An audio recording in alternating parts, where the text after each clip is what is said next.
Good afternoon and welcome to the Lunchroom on Radio Caribbean International. It is Tuesday, October the 10th, 2023, and this is program number 1070 of the Lunchroom.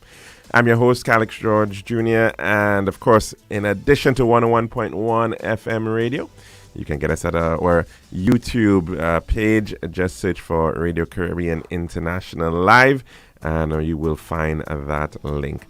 And of course, if you want to call in to tell us what's on your plate today, the number to do so is 452-3046. Again, 452-3046, as well as our WhatsApp number. That is 724-0008. Again, 724-0008. You can call in or message in on WhatsApp. Now, some birthday wishes for today going out to Mr. Kirby Sydney. Happy birthday to you, sir, and we hope that you're having a fantastic birthday celebration. Also sending some birthday greetings to Miss Kimmy Pinnell. Happy birthday to you, and we do hope that you're having a splendid birthday. And also to Mr. Gregor de Turville. Happy birthday to you, sir, and we do hope that you're enjoying your special day. A bit of history for today. In the year 1780, on this day, the Great Hurricane of 1780 killed about 20,000 to 30,000 people in the Caribbean. And it was, in fact, on this day, it hit Barbados first. It still is the Atlantic's deadliest recorded hurricane, also known as the St. Calixte hurricane. In 1871, the Great Chicago Fire is finally extinguished after 3 days, leaving approximately 300 dead and 100,000 people homeless. And the cost estimate at that time was $222 million of damage. In the year 1899, an African-American inventor by the name of Isaac Johnson patents the bicycle frame. 1954 on this day sees Ho Chi Minh entering Hanoi in Vietnam, or at that time French Indochina, after the withdrawal of French troops.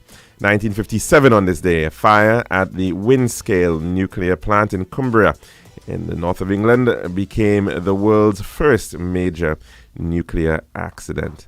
And on this day in 1965, the Vinland map is introduced by Yale University as being the first known map of America, drawn about in the year 1440.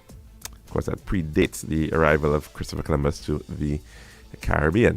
We now move on to our dish of the day.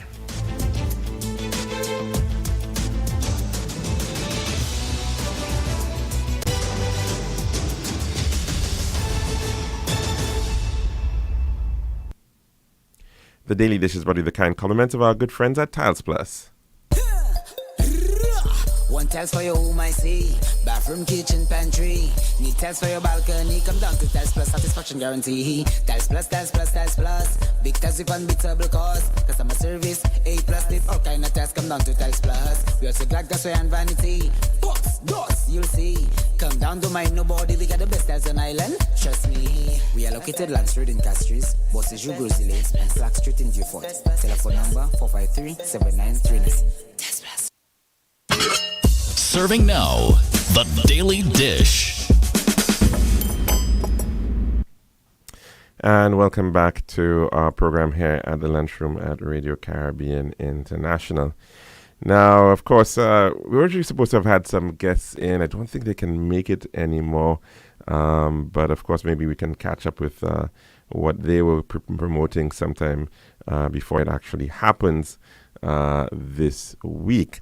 Now, unfortunately, the matter of crime and violent crime in St. Lucia is still and should still certainly be of everyone's concern.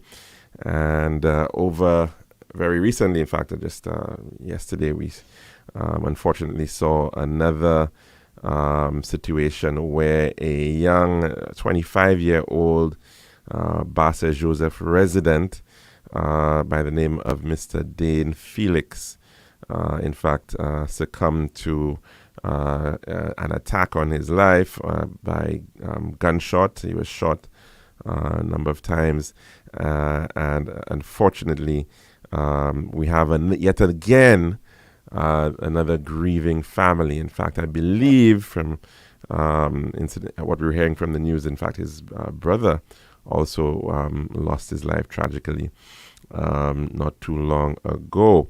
And we're seeing this cycle of continued loss of life, continued loss of young people's lives. Here in this instance, a 25-year-old.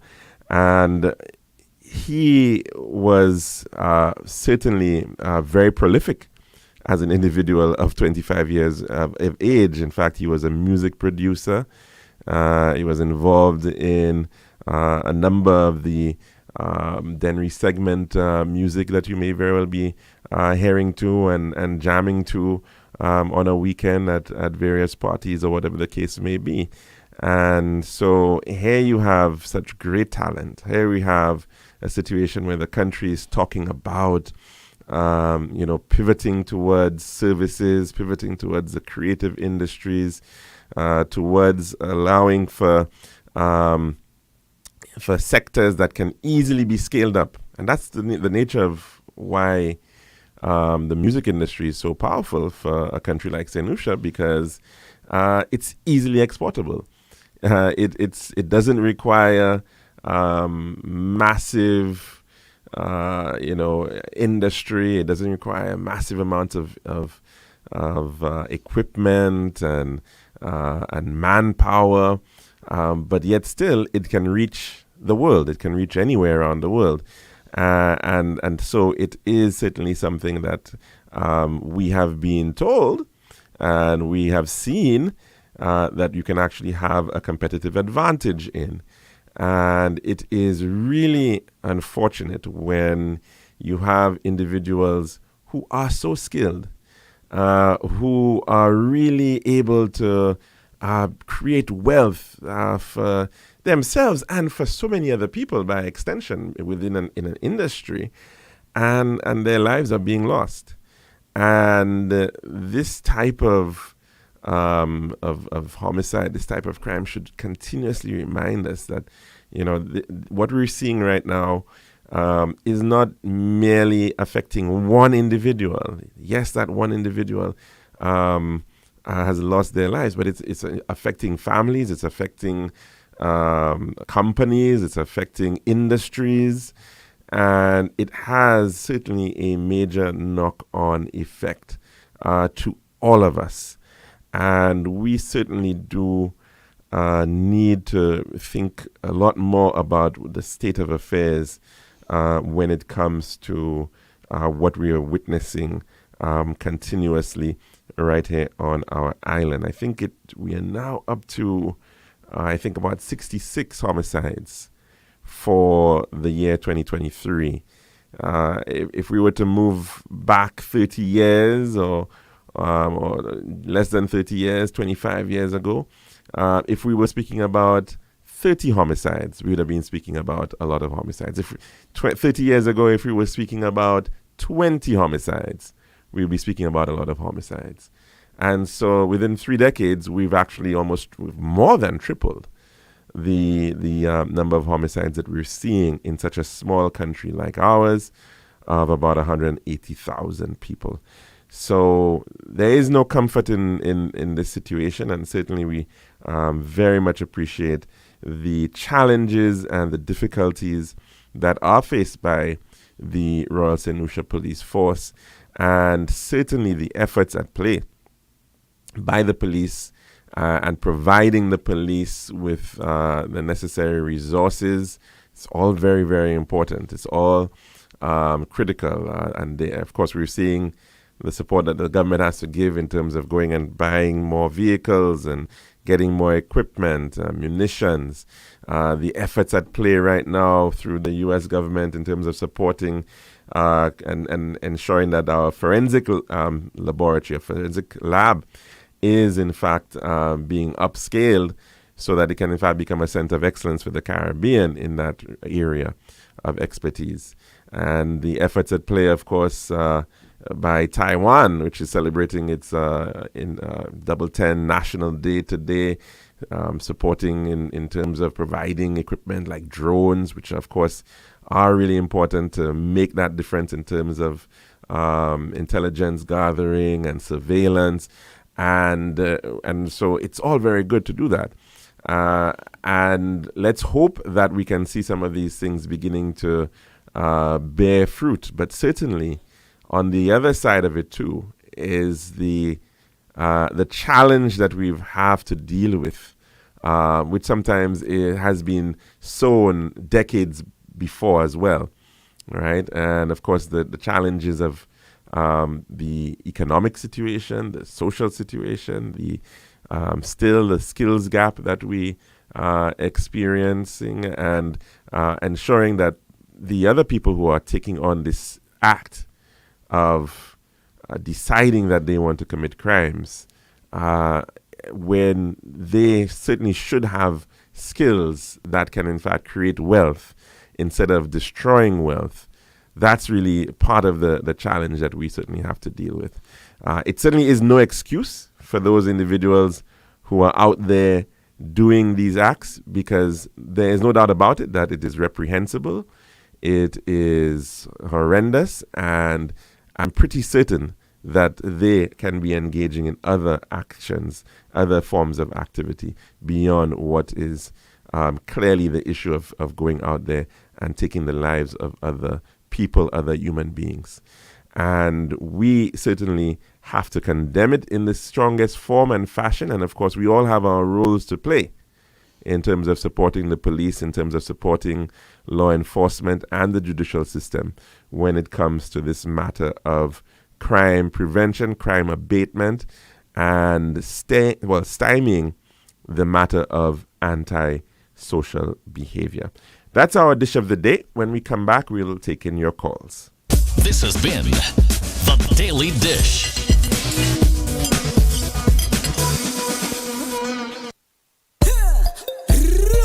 One tiles for your home, I see. Bathroom, kitchen, pantry. Need tiles for your balcony. Come down to Tiles Plus, satisfaction guarantee. Tiles Plus, Tiles Plus, Tiles Plus. Big tiles with unbeatable cost. Customer service, A+.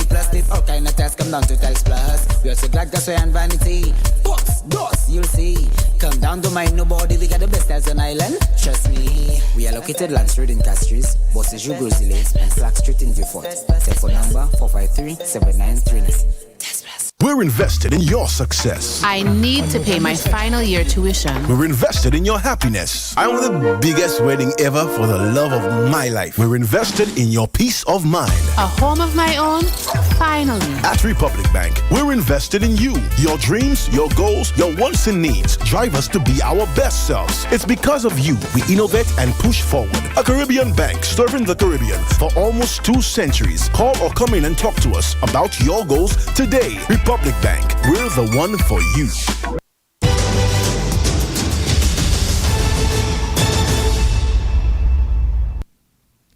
And welcome back to the Lunchroom here at Radio Caribbean International. Of course, the number to call in to tell us what's on your plate today, it is 4523046. Again, 4523046, as well as our WhatsApp number, that is 7240008. We didn't take in any calls yesterday as we were speaking about the matter of Israel-Palestine, and we're still going to speak about that a little bit as well, hopefully today. But we're going to definitely try to get in some more calls. So let's go to the phone lines right away. Good afternoon, and welcome to the Lunchroom. What's on your plate today? Hello, good afternoon. Hello. Hi, caller. How are you doing? Not bad. Yeah. Well, I listened to you yesterday. But what going in the middle, it didn't start from today nor yesterday, because I think that come out all the way from biblical.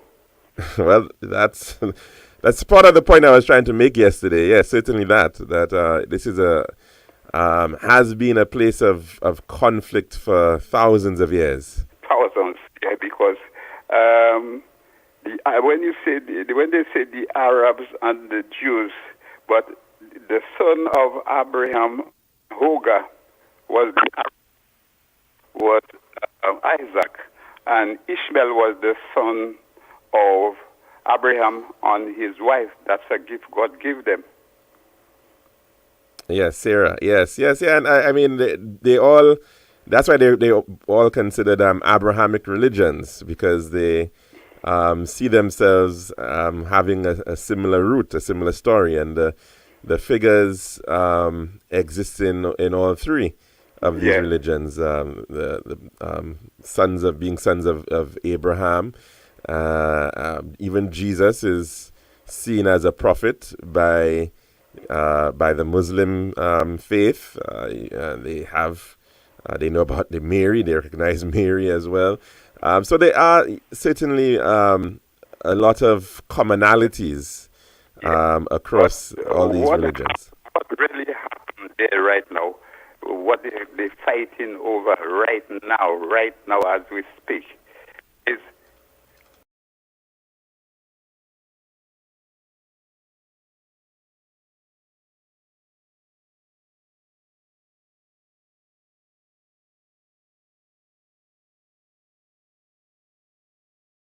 where for a home state. Yes.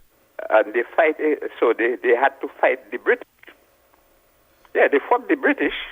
The same Jews you see there fought the British.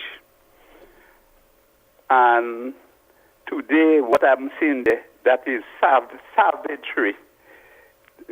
But when a lion is cornered, he come out fighting. Because what the European Jews, that's why their skin so white, because they are not the Jews. A lot of Jews come from all over Russia and all over Europe to make state, to a Jewish state. Right. You see? So, and push out the Arabs. So, what they done there, they fence them. They fence the Arab. They have them in Gaza, fenced like an animal. They have them, they can't. Sorry, caller, you're breaking up a little bit. I'm not sure if it's your... Let me see which phone I have. But you are very correct. I mean, the situation in Gaza is appalling, and you've got a million people in a little strip of land. I mean, and they Gaza cannot use the sea. They cannot use the sky, and neither they can use the road. Yeah. So you just have them fenced, and now and then you give them a day walk. They have to come and walk in Israel. Mm-hmm. So they get the angry lion come out fighting. And I am so sorry to see how they're killing young people. They kill so much young people in that party, and they're killing people. They're killing young people. But what you done with that lion you fence there, and now and then you still go back and say, I want to put 12 houses, and you know the place is they can make garden, they can do nothing. Yeah, I mean it's a really appalling situation. It's appalling, and I feel bad about that, to see human being killing human being like that. Yeah, I mean Gaza is smaller than St. Lucia. I think Gaza is about 143 square miles, and just so imagine that you have a country that is smaller than St. Lucia, it has less than 100 square miles that St. Lucia has over it. And it has well over 10 times the population that we have. Anyway, I can do nothing to it, so I leave you to it today, Mr. George. Good afternoon. All right, then. Thanks very much for that contribution, caller. And certainly this matter is, and people have said so quite often, that we're seeing a massive amount of support that has been given to the state of Israel. And you can well understand that the Jewish lobby is very, very significant, especially in the United States of America. And so it is a country that has been, in fact, now celebrates, I think, 75 years since it has been formed. But it exists as a result of tremendous amounts of support from the West, in particular from the United States of America. Israel continues to be the largest aid recipient of the United States. I think at one point in time it was receiving somewhere about $4 billion US dollars per year. Of course, it has become a tremendously wealthy country as well. It has done exceedingly well, and of course, it received quite a lot of support from its diaspora in its establishment of several universities and institutions, which have, of course, allowed it to grow and burgeon and grow its entire economy, from agriculture in the desert to technology to startups. It's doing phenomenally well from that perspective, but certainly, and as well, of course, a tremendous amount of resources also by way of its defenses. And I think the indication was that the U.S. had, in fact, it was already promised another $3.3 billion worth of support for this year. And interesting enough, there's $2 billion US worth of stockpiles of ammunition and equipment already in Israel, which can be utilized on the agreement of both countries. Let's take in another call at this time. Good afternoon and welcome to the Lunchroom. What's on your plate today? Hi, good afternoon. Hi, caller. How are you doing? I'm fine, thank you. Although it's not that I called to talk about, but I want to talk to you about Israel and the Palestinians. How does it affect the Caribbean and St. Lucia? Well, it's a very interesting question that you're asking, because some people may think that it may not necessarily impact the Caribbean immediately. But the question is, how much will this matter escalate? And the Middle East is the issue that you have, of course, is that you have Palestinians being people who are Arabic. They are Semitic people. They are Muslims. They, of course, have seen and have asked for the support of other Muslim countries in the past. Of course, they have received tremendous amount of humanitarian and other assistance over the years. The whole situation in terms of Israel has caused wars with all of its neighbors, from Jordan to Egypt to Syria. We saw even during the Iraq war, we saw what was going on there with Scud missiles headed towards Israel as well. Israel is seen as a sort of a Western enclave in the Middle East. Of course, some countries in the Middle East and in Muslim countries don't believe it should exist at all. And that still is the position of states like Iran, formerly Persia. And so it certainly can potentially escalate if it is that it's now going to be seen that Israel is going to retaliate in the minds of some people, perhaps way beyond what is fair. That can lead to other players getting involved and causing for additional retaliation, additional tit for tat. Now, if that potentially can escalate into a war involving not just Israel, Palestine, but other countries as well, that could be very, very concerning. Okay. And one thought was that within this whole context was that we saw a sort of a warming of relations between Israel and countries which had generally been against them or not clearly very friendly towards them, in particular Saudi Arabia. And of course, Saudi Arabia is I could use the word Mecca literally, because it is the heart of Islam. Yeah. Because of its traditions there and where Islam was born, and it's also the wealthiest of all the Middle Eastern countries. So it certainly, some people believe that it was because of that warming of relations between Israel and Saudi Arabia that some elements within Palestine may have felt that they were potentially not going to have any support from later on down the road, and they may become isolated, and their own cause may very well come to naught.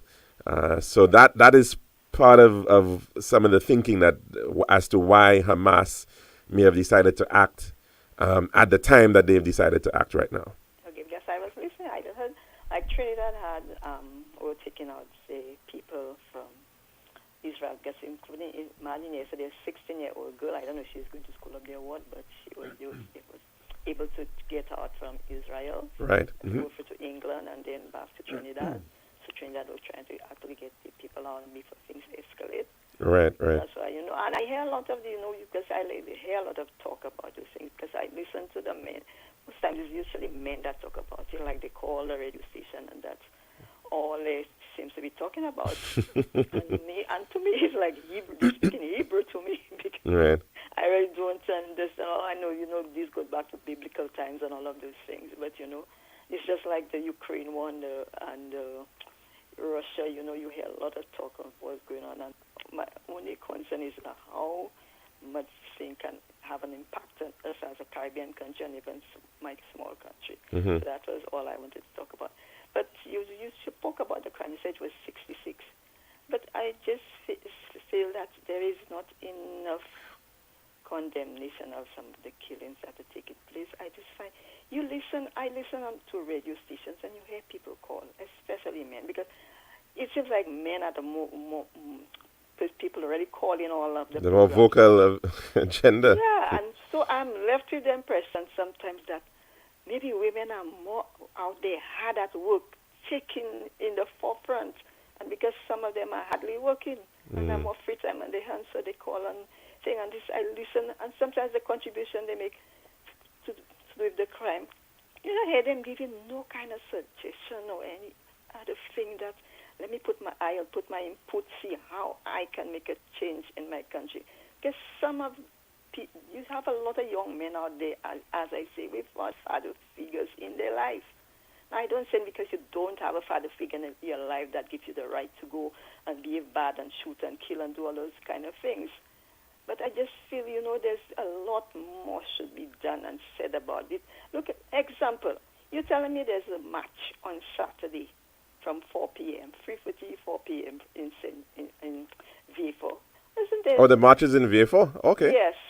All right. It's the thing is out there already. So you outside Spartans place. It starts from 3:30. Okay. To St. Jude's. Oh, so the march is to St. Jude. Okay. Yes, the march has to do with St. Jude's. I see. But you have to do St. Jude's, and to. I wasn't sure because I think what I saw was it just said Rescue St. Lucia, so I wasn't sure. Because last night I listened to Spider and he said it's for St. Jude's, a march for St. Jude's. But if you want to come and support and talk of any other thing you feel they need to rescue St. Lucia from, you can join the march. But the march was specifically for St. Jude's, but asking people to come along, if you feel that the country is not being governed right, and all sorts of things, so you can join that march. Now, isn't there supposed to have been some escalating in crime in people? And to have something like that there right now, you have people opposing and you have people for it. What are you telling me you're going to do when you go and have a march there right now? Why can't you just if you'll have something to say, you'll have to town hall meetings and say what you'll have to say or put out your suggestion, but to go and have a march right now when you have people and the sad thing is I'm hearing people talking about burning down and doing all sorts of things like that. Well, certainly everybody has a right to express and assemble and express themselves and to show for whatever political cause they may so choose. So I don't think necessarily that the location is too problematic, given that it's happening. It's not in the heart of V4 town, and I don't think there's any sort of a security risk per se in terms of that event. But certainly some of the language, the incendiary language that we're seeing regarding burning things and destroy, that is totally inappropriate, totally uncalled for. I think we can do without that kind of thing. We have enough problems already on our hands in terms of people can be homicides. deliberately malicious and happen to stop works? Isn't there work taking place at St. Jude's right now? Well, yeah, exactly. There is work going on at St. Jude. And in fact, the work that is going on is actually approved works. Mm-hmm. It's approved works from the former administration, Okay. Because remember, what was going on was that part of the facility was actually the existing facility. So, for instance, the West Wing, The West Wing, it was included and incorporated as part of the works that were going on for the phase 2, quote unquote, right? In fact, the West Wing is supposed to be what is handling the office administration for the hospital, St. Jude Hospital, as well as the kitchen and cafeteria. That's all in the West Wing. Mm-hmm. So, in as much as sometimes people think that, well, this new structure is so much more compact, it was actually using a number of these other existing buildings from the phase 1, so to speak, to support what was going on in this new building. But if I used to go on, there's a gentleman, I think, what's her name? The girl there, the communications officer, she brings him on. Are you talking about Miss Jade Brown? Yeah, and this guy will give you a ball-by-ball thing of what is going on. And it is done frequently on the television. You hear at what point they start from, where they move, and it's like you sit down, it takes a long time, because he has a lot of explaining to do, telling you where they're at. And also, sir, if you pay attention and you listen, you'll have an idea of exactly what is taking place, when it will be complete, and all of those things. So I don't understand why now. I mean, if work was not being done, if every work was done, you did not know where you were going to get the money to complete it. But now that you have the money is there to complete the hospital, work is already being done. What is the sense of a match? It's a little bit... I don't even know what the issue is, to be honest. It's a red herring. Because the question that has always been asked, how do you complete that hospital? What is the easiest path for completion of that hospital, right? That has always been the fundamental question that any administration had to ask themselves. And so you had the first phase, which was a reconstruction, rehabilitation of the original hospital. That was ongoing, and that had reached an advanced stage of construction. So that what you find is that right now, the phase 1, if you want to call it that, is far more advanced than the phase 2, which is what sometimes they call the box. Yeah. And so then the question is, what is it going to cost you to finish the box versus what is it going to cost you to finish the original St. Jude?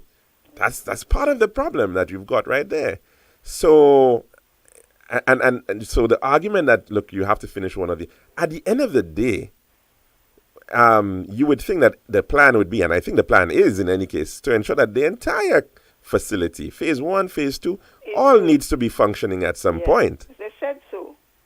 And this was the thinking in regardless of any administration, because even the persons from the UWP administration, I mean, look, they're using part of the phase 1, right? They had issues with the surgical and East Wing, right? Those were the areas where they were claiming that they were... They broke down.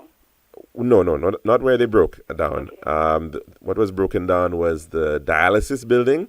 Okay. So it was, and they demolished it, and they've now built a larger dialysis building, which is right now also under construction, right? And it's right now it's being completed as part of the ongoing works right now. All right. Right. So it is not like as if the this current administration and the current plan is not to use part of the phase 2. The part of the phase 2 is going to be used. The dialysis building is going to be used from the phase 2. The physiotherapy building is going to be used from the phase 2.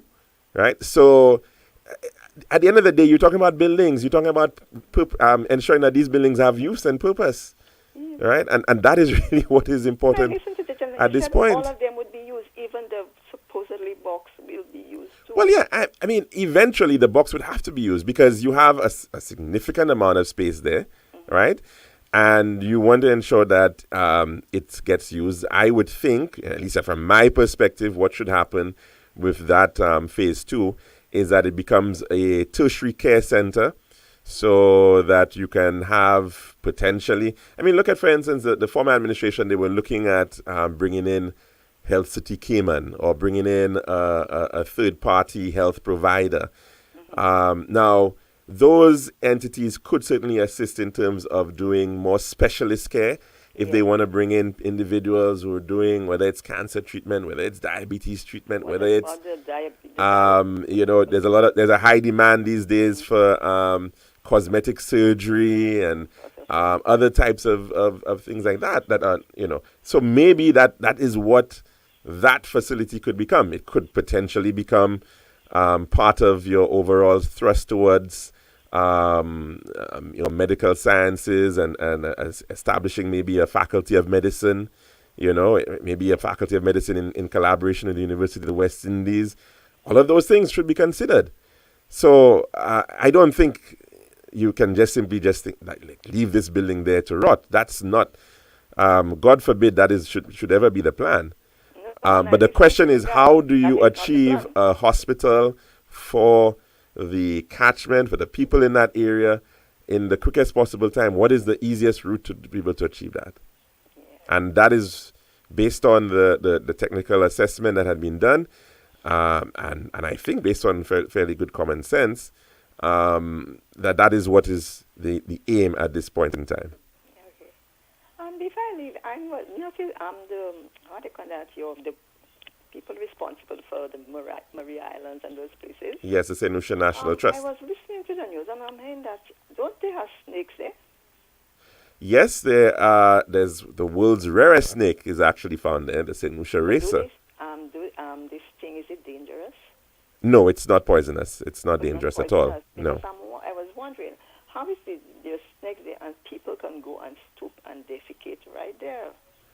Well, unfortunately, Carla, what is probably happening is that, people like going on boat rides and they're having a little adventure or whatever. So, and then sometimes as well, in fact, I think I've seen this, that incidents where sometimes fishers go across there. People who are fishing, they will go across onto the island because there's a lovely reef area there. And so probably the catch is pretty good.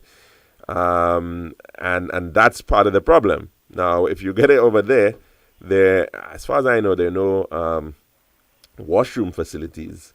So, which is why, in any case, in terms of the use of the island and protection of the island, it really is only for short stay visits, and the numbers of people who go there at any one time have to be controlled.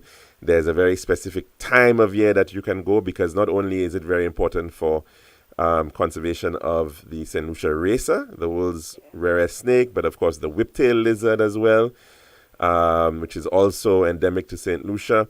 It's also very critical to a number of migratory birds which go across there and nest. So when their nesting is on, in fact, the island is off limits. It's closed to any form of tours. And need to take some serious action against the people that are doing that, because, for example, it's true I have lost my sight, but I love going on hikes, walking through forests, and all of those things. And even without my sight, if somebody is going on the axe, they're taking me, I will go. But sometimes you go through the streets and you take the strong sense of mess there, and I cannot believe, how sometimes from the people that go on those little hikes, if they want to just stoop, corner and do those things. And I think it's time some strong action be sent, because you cannot have something. If people go there to visit, you can make a lot of money off the thing, and yet people show no respect and regard for those things. Yeah, so I think definitely you're very correct about that, and the need for public education, continuous public education. And sometimes you have to be direct on the ground too, going from around the communities to educate people about why it is a place that you've got to be very, very cautious about, why they need to, stay clear of it, why there's safeguards. A major issue, caller, is that of alien invasive species. God forbid you get any rodents getting in onto the island, Yeah. right? Yeah. That could be a huge problem for the populations of these. I mean, these are somebody was talking about that. yeah. So it is certainly something. I mean, those issues are all. There's been a lot of training done with the National Trust and the Southern Office and their rangers, who certainly need to be doing their job to ensure the monitoring of any form of activity that may be going on, because it certainly is. It's sad that visitors have shown more respect for those things than we, the locals. Well, I would say that. that maybe because we certainly do need to continue our effort at educating people about the treasures that we have, the value of these things, and to show that in fact this is what we need to protect, and we have to be stewards for these resources, these environmental resources that exist here in St. Lucia. Yep. All right, caller, thanks very much for your contributions. And we're due for our weather report. So we're going to take that in right now with Maureen. Thank you so much, Calixte. The weather report is brought to you by Island Style Thailand Bath and On Flow. St. Lucia, the best diesel tires are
And welcome back to the lunchroom here at Radio Caribbean International. Of course, the number to call in to tell us what's on your plate today, it is 452-3046. Again, 452-3046. And you can, of course, also message in via WhatsApp number.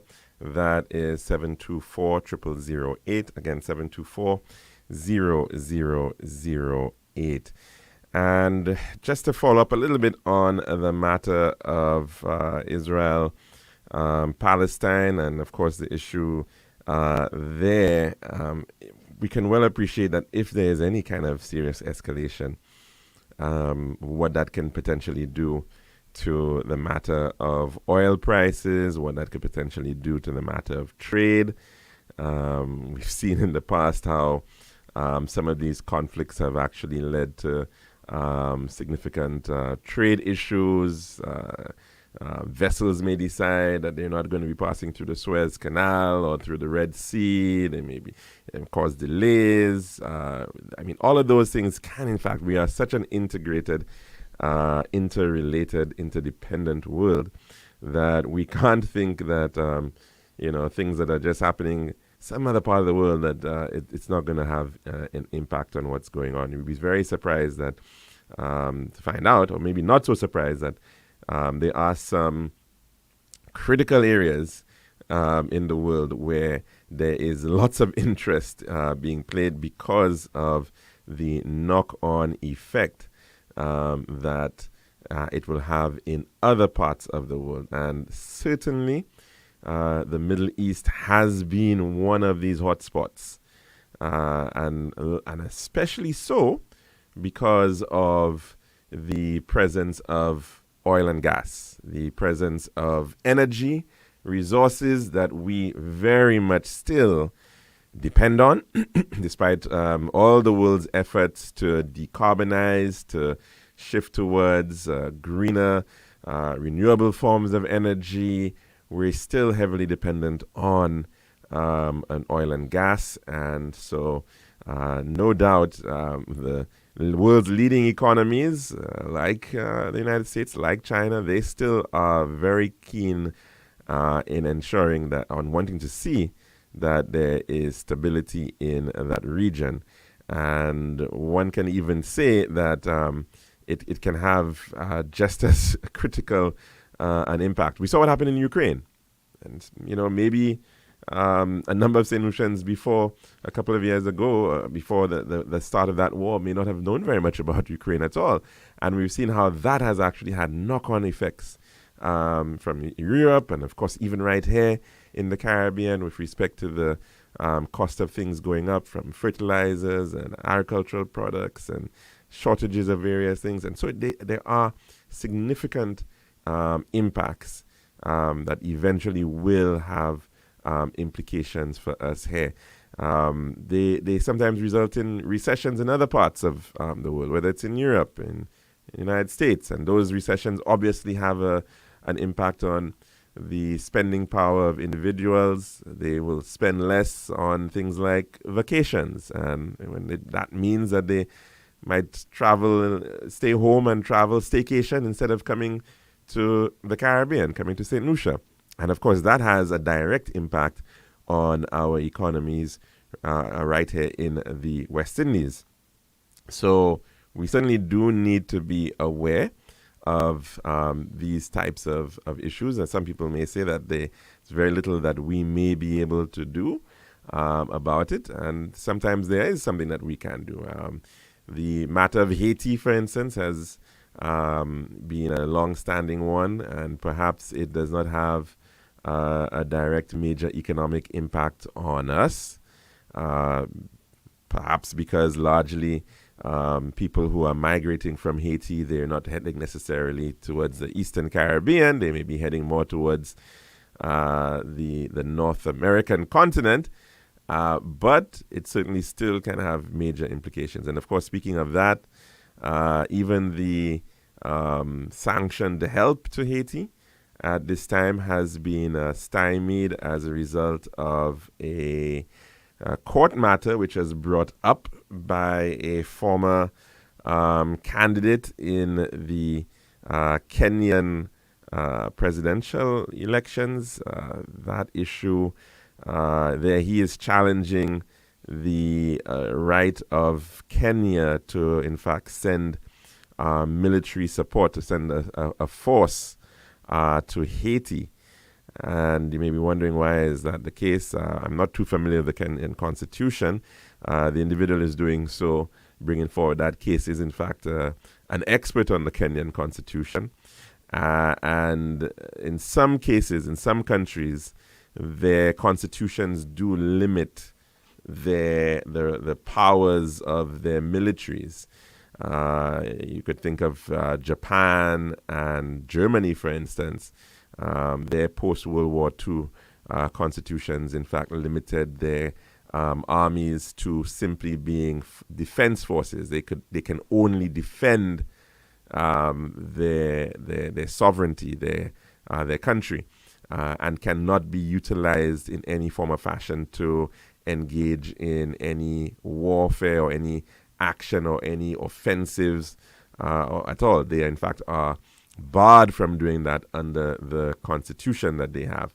I'm not sure what the provisions are in the case of the Kenyan constitution, but certainly this individual has brought a matter against the Kenyan state in that regard. So that has to be heard by the highest court in Kenya before anything can move forward in terms of help, in terms of a force, actually, a peacekeeping force coming to Haiti at this time. But no doubt about it, the situation in Haiti is certainly very, very uncomfortable for the Haitian people and for many others all around the Haitian diaspora in seeing what continues to be unfolding right there. Now, of course, as I mentioned, we've got about 5 minutes to go, and 4 minutes, sorry. And if you want to call in, the number to do so is 452-3046. Again, 452-3046. Yes, that march that is supposed to be coming up, I understand. In fact, I didn't realize it was actually centered around St. Jude. I'm a little bit surprised about that. I'm not too sure what the exact argument is as to why there would be a march on St. Jude at this time. It is not a situation where work is not ongoing. It is not a situation where any buildings are being demolished. It is not a situation where there isn't progress being made towards the completion of St. Jude Hospital. So I do find it somewhat strange that the opposition United Workers' Party would be putting that as the fundamental issue for this upcoming protest action. And so maybe we could get some clarification on that matter, but it does not really stand to reason that this would in fact be the issue at hand.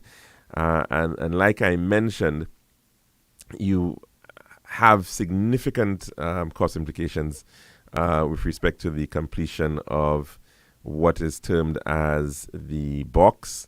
And you also have to come back to the issues of why there was even a box in the first place, because there was in fact a hospital which was under construction by two separate administrations. The St. Jude Hospital Reconstruction Project was started under a Stephenson King administration in April, I think, was it April of 2010? And that was a project that you saw a cabinet which included individuals like Tourism Minister, Mr. Alan Shastney, like Minister for Communications, Works, Transport and Public Utilities, Mr. Guy Joseph. They sat in that cabinet and signed off on works for St. Jude Hospital, for the completion of St. Jude Hospital. And at that time, I can tell you, the width of those walkways and corridors, they have not changed. They have not changed from that original design, which that project was based on. If anything, there have been improvements made to that facility in terms of expansion of the accident and emergency department, additional space for a central sterilization area within the surgical wing, additional a new orthopedic ward, creating a whole new area for expanding of the maternity department so as to have private rooms being made available within maternity, inclusion of a special operating theater within the maternity department, expanding of the outpatients area. So it's very strange that you have a situation where an administration and members of that administration who were part of it, who signed off on a project like the St. Jude Hospital, come back 5 years later and then claim that the hospital is not up to scratch, even though there was a whole process ongoing for providing accreditation through Accreditation Canada, even though there was involvement of the Pan American Health Organization, involvement of a number of specialists, involvement of the St. Jude Hospital itself in what was being developed. And to say that that somehow was not good enough, and to then embark on effectively another hospital on the same site. Well, remember, of course, at first it was supposed to be on another site, but then became brought back onto that same site to use some of those very same buildings, like the morgue, like the ambulance building, like the West Wing, like the power, laundry, and a maintenance building, like the warehouse buildings, a number of other facilities that are still on that very same site. It's all being used as part of that project. Wastewater, the water storage, it's all being used. And that was all part of that original project. And to now come back and have a problem with it, and to say that you're now going to have a march about St. Jude Hospital is rather curious, and it somewhat defies logic. That's all the time we have today here at the Lunchroom. We'll be back again tomorrow, God willing, for another program. We hope you can join us for that. I'm your host, Calixte George Jr., saying goodbye.